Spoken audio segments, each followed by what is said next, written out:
শুরু হতে চলেছে বছরের শেষ এবং সবচেয়ে বড় সূর্যগ্রহণ। হ্যাঁ, এবারের সূর্যগ্রহণটা কিন্তু সবচেয়ে বড় হতে চলেছে। তো এই গ্রহণের কথা শোনা মাত্রই প্রত্যেকটা গর্ভবতী মায়েরা রয়েছেন যারা কিন্তু ভয়ে রয়েছেন বা আতঙ্কে রয়েছেন যে এই সময় কি করব কি করব না। বিশেষত এই গ্রহণটা কোথায় কোথায় দেখা যাবে, ভারত আর বাংলাদেশে দেখা দিবে কি না। তো এই বিভিন্ন বিষয়ে অনেকে জানতে চেয়েছেন। চলুন আজকে ভিডিওতে এই বিষয়ে আলোচনা করব এবং আমি আমার নিজস্ব পার্সোনাল এক্সপিরিয়েন্স কিছু শেয়ার করব আপনাদের সাথে। ভিডিওটা শেষ পর্যন্ত দেখবেন আর অবশ্যই ভিডিওটা ভালো লাগলে, ইনফরমেটিভ মনে হলে বেশি বেশি করে শেয়ার করুন। আর যারা চ্যানেলে নতুন রয়েছেন চ্যানেলকে অবশ্যই সাবস্ক্রাইব করে পাশে থাকবেন। চলুন ভিডিও বেশি যাওয়া যাক। এবারে বলি, দেখুন 2026 সালের এই যে গ্রহণটা, এটা কিন্তু বেশ দীর্ঘক্ষণের গ্রহণ এবং এটি একটি পূর্ণগ্রাস সূর্যগ্রহণ। মানে একদম পুরো সূর্যটা লাল হয়ে যাবে এই গ্রহণের সময়।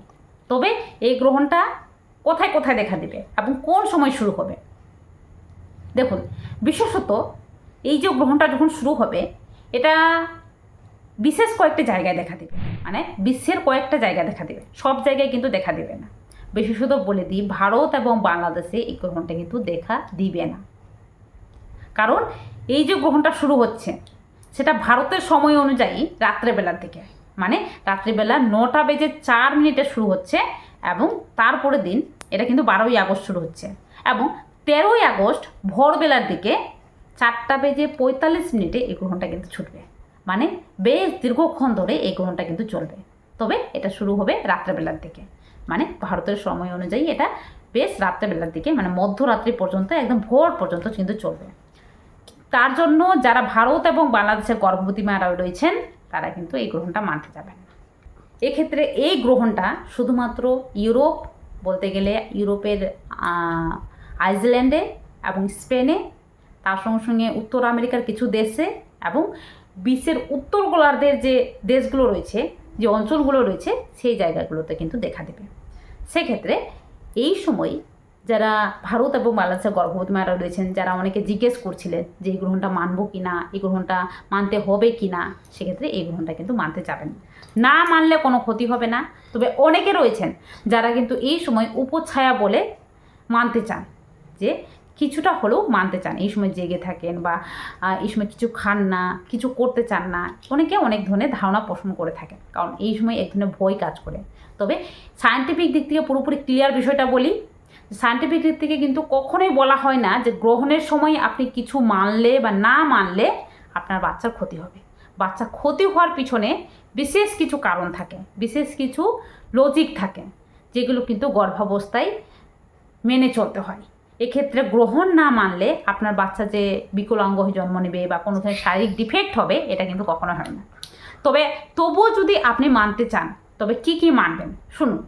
দেখুন, এই সময় বলে দিই যে সারা রাত্রি পর্যন্ত অনেকে জেগে থাকতে চান বা জেগে থাকেন, কারণ এই সময় হাত পা যদি মুড়ে যায়, অনেকে ধারণা পোষণ করে থাকেন। বিশেষত আমাদের দিদা কাকিমারা বলেন যে হাত পা কান কোনো কিছু যাতে না মুড়ে, এক্ষেত্রে বাচ্চার হাত পা কান কাটা বেরোবে, নাক কাটা বেরোবে, এই বিভিন্ন জিনিস বলে থাকেন। সেক্ষেত্রে এই সময় অনেক গর্ভবতী মায়েরা রয়েছেন যারা কিন্তু না ঠিকঠাকভাবে বসতে পারেন, না ঠিকঠাকভাবে ঘুমোতে পারেন, আর না কোনো কিছু খেতে পারেন। এই বিষয়টা বলে দিই, পুরোপুরি ক্লিয়ার বিষয়টা, যে এই সময় সারা রাতে পর্যন্ত জাগতে হবে না, আপনি নিশ্চিন্তে নির্দ্বিধায় ঘুমোতে পারেন। কারণ এটা কিন্তু আমি আমার প্রেগন্যান্সির সময় দেখেছি যে আমি গ্রহণ চলছিল কিন্তু আমি বসে থাকিনি, আমি নিশ্চিন্তে ঘুমিয়েছি। বেশ টানা গ্রহণ চলছে এদিকে, আমি বেশ টানা একদম ঘর দরজা জানলা বন্ধ করে ঘুমিয়ে গেছি। কারণ এই সময় আপনি ঘুমিয়ে গেলে স্বাভাবিকভাবে কোনো ধরনের কোনো চেতনা থাকবে না, কোনো ধরনের চিন্তা টেনশনও থাকবে না, সেক্ষেত্রে নির্দ্বিধায় আপনি কিন্তু থাকতে পারবেন। কিন্তু জেগে থাকলেই স্বাভাবিকভাবে বিভিন্ন ধরনের নেগেটিভ চিন্তাভাবনা হয়, নেগেটিভ চিন্তা টেনশন হয়, যার কারণে কিন্তু বিভিন্ন ধরনের ক্ষতি হওয়ার সম্ভাবনা থাকে। তো এই সময় নিশ্চিন্তে আপনি ঘুমোতে পারেন। যারা ভারত এবং বাংলাদেশে গর্ভবতী রয়েছেন অথচ মানতে চান, এই সময় করলেই পরেই সময় খাবেন না, কারণ রাত্রেবেলার দিকে এই সময়টাতে আমরা খাই না। তো তার আগেই আপনি খেয়ে নিলেন। আর এই সময় আপনি জল খেতে পারেন, অনেকে রয়েছেন জল পর্যন্ত পান করেন না। কিছু না খাওয়ার না খেতে চান, সে ঠিক আছে, খাওয়ার খেতে হবে না, কিন্তু আপনি এই সময় অবশ্যই জল পান করবেন। কারণ এত সময় ধরে খালি পেটে বা পিপাসায় থাকবেন না, এক্ষেত্রে বাচ্চার ক্ষতি হবে, আপনার ক্ষেত্রেও গ্যাসের সমস্যা বেড়ে যাবে। তো এই সময় আপনি অবশ্যই জল পান করবেন। তবে গ্রহণের আগে 1 গ্লাস জল বা 1 বোতল যে জলটা নেবেন সেই জলের মধ্যে অবশ্যই একটা তুলসী পাতা রেখে দিবেন, তাহলে কিন্তু সেই জলটা নিশ্চিন্তে পান করতে পারেন। সেই জলটা কিন্তু বলা হয়ে থাকে তুলসী পাতা দেওয়া জল কোনো ক্ষতি হয় না। তো এটা কিন্তু পুরো পৌরাণিক একটা কথা, যেটা কিন্তু আমি আমার প্রেগনেন্সির সময় করেছিলাম। ইভেন এই প্রেগনেন্সির সময় আরেকটা মোস্ট ইম্পর্টেন্ট জিনিস করেছিলাম, সেটা হলো যে এই সময় আমি একটা নারকেল কিন্তু সিঁদুর টিকিয়ে নিজের পাশে রেখেছিলাম। বলা হয়ে থাকে নারকেল কিন্তু খুব শুভ, সেক্ষেত্রে এই নারকেল পাশে রাখলে একটা পজিটিভ ভাইব দেয়। বিভিন্ন ধরনের নেগেটিভ চিন্তা যেগুলো কিন্তু আমাদের মাইন্ডে আসতে থাকে, সেগুলো থেকেও কিছুটা হলে আমাদের প্রোটেক্ট করে থাকে। তো এই সময় আপনি এটা করতে পারেন, একটা নারকেল নিজের পাশে রাখতে পারেন, নিজের বিছানার পাশে রাখতে পারেন, তাহলে কিন্তু কোনো ধরনের নেগেটিভ চিন্তাভাবনা আসার সম্ভাবনা কম থাকে, বা আসলেও সেটা কোনো রকম প্রভাব ফেলে না, এটা বলা হয়ে থাকে। তো এটা করতে পারেন। আদারওয়াইজ এই সময় সারাতে জেগে থাকার কোনো প্রয়োজন নেই, কেউ জাগবেন না। যেখানে গ্রহণ পড়ছে সেখানেও জাগার প্রয়োজন নেই, যেখানে গ্রহণ পড়ছে না সেখানেও জাগার প্রয়োজন নেই। আর এই সময় খিদে পেলে কিছু হালকা বিস্কিট খেতে পারেন, তবে না খেতে চাইলে তার আগেই খেয়ে নিন, কিন্তু জল অবশ্যই খাবেন। কোনো কিছু কাটাকুটি করতে যাবেন না, এই সময় বাইরে বেরোবেন না। হ্যাঁ, এই সময় বাইরে বেরোনোটা একদমই নিষেধ, কারণ এই সময় বাইরে বেরোলে নেগেটিভ এক ধরনের এনার্জি, যে নেগেটিভ এক ধরনের জীবাণু ঘোরাফেরা করে, যেটা কিন্তু অনেক সময় ক্ষতি করে থাকে। তাছাড়াও সূর্যের দিকে কখনোই তাকাবেন না, সূর্যের দিকে তাকালে স্বাভাবিকভাবে সূর্যের রশ্মি যেটা কিন্তু চোখে ক্ষতি করে থাকে।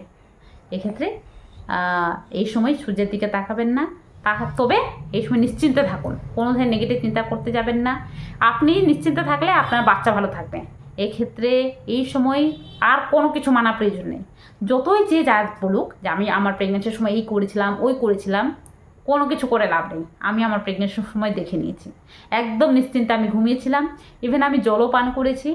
আর অবশ্যই আপনি দরজা জানলা বন্ধ করে দেবেন এই সময়, এটা যেন মনে থাকে। তো আশা করি কিছুটা হলেও বোঝাতে পারলাম। আদারওয়াইজ এই সময় কোনো কিছু করারও প্রয়োজন নেই, যে বিশেষত যেখানে গ্রহণ পড়ছে না সেখানে কিছু না করলেও কোনো ক্ষতি হবে না, কারণ ছায়া উপছায়া বলে কোনো জিনিস হয় না। এই সময় যেখানে গ্রহণ পড়ছে সেখানে হালকা একটু মানতে পারেন, যেখানে গ্রহণ পড়ছে না সেখানে না মানলে কোনো ক্ষতি হবে না। তো চলুন, আজকে ভিডিওতে পুরোপুরি ক্লিয়ারভাবে জানালাম, ইভেন আমার কিছু এক্সপিরিয়েন্সও শেয়ার করলাম। আশা করি আপনাদের কিছুটা হলেও হেল্পফুল হয়েছে। তাতেও যদি কোনো ধরনের কোনো প্রশ্ন থাকে কমেন্ট বক্সে জানাবেন। ভিডিওটা কেমন লাগলো সেই বিষয়ে জানাতে ভুলবেন না। ভিডিওটা ভালো লাগলে বেশি করে শেয়ার করুন। যারা চ্যানেলে নতুন রয়েছেন, চ্যানেলটাকে এখনও পর্যন্ত সাবস্ক্রাইব না করে থাকলে সাবস্ক্রাইব করুন। চলো, টাটা।